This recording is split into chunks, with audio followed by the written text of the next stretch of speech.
And the winner of the 2009 Commonwealth Bank Business Owner Award is Georgina Reinhardt.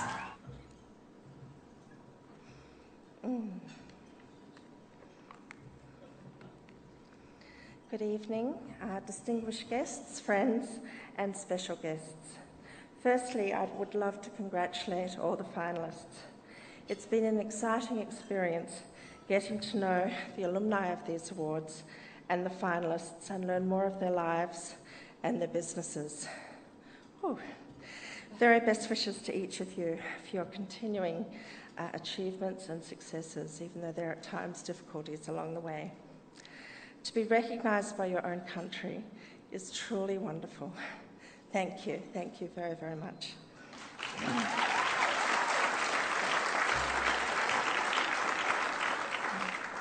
Right now, however, I think my PA, Sue, who's just at the back there, is better recognised at these awards than me.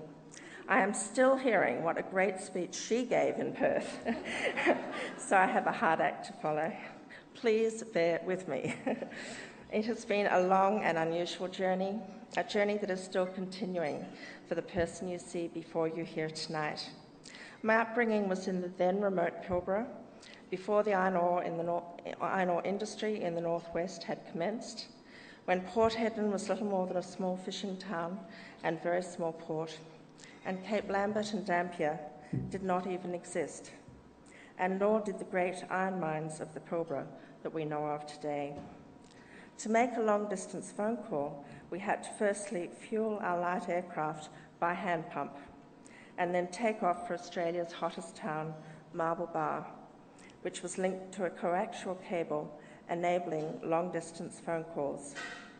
To see a doctor also meant flying hundreds of miles, the flying doctor service having many demands over the very vast country it strives so hard to cover. Very different to life in the city. But there were great benefits too. The people of the North were mainly pastoralists who lived by common sense, good values and great spirit in harsh and challenging outback conditions. The women of the outback had lives without the conveniences of city life and had to make do or do without, and I greatly admire them. I had the privilege of being with wonderful people, very wonderful people, as I was growing up, especially my parents, Lang and Hope Hancock. Thanks to the iron ore industry and also LNG, the Pilbara today is far less remote. You can make phone calls and see doctors, and without hot and bumpy flights. Australia today is heading towards even more exciting and also challenging times. Did you know, for instance, that both India's and China's economies are expected to double in the next 10 years, and that Rio Tinto Iron Ore has mined ore in the Pilbara for approximately 50 years, and yet over the next decade, the total export of those 50 years will be less than what is required by China alone. Our own company, working with our joint venture partner in Hope Downs, will in 2010 be exporting more than 31 million tonnes of iron ore. In addition to the usual company and its employees' taxes, 170 million plus in royalties will be paid to government. These two mines alone employ in excess of 550 people, plus the multiplier effect of jobs indirectly created by these large investments, and other mines are being progressed.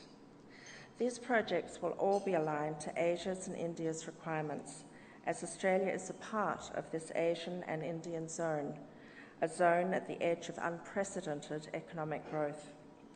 Exciting for Australia and for those companies focused on this important zone.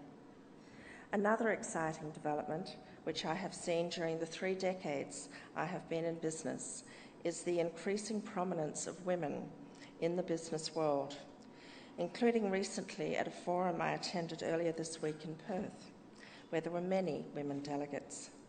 I was somewhat overwhelmed receiving warm and enthusiastic congratulations and well wishes for the West Australian Business Awards from ladies at this forum. I'm not sure this was really directed at me personally, but just great enthusiasm to see a fellow female, after very hard work, achieve recognition. Having had the recent privilege of meeting past recipients and learning their great enthusiasm for these awards and the support they have received from the sponsors, I would also like to very warmly thank, indeed congratulate, the Commonwealth Bank and all sponsors on this fantastic initiative. Success is not measured by what you accomplish, I'm borrowing from Orison Swett Martin, but by the opposition you have encountered and the courage with which you have maintained the struggle against overwhelming odds. Thank you.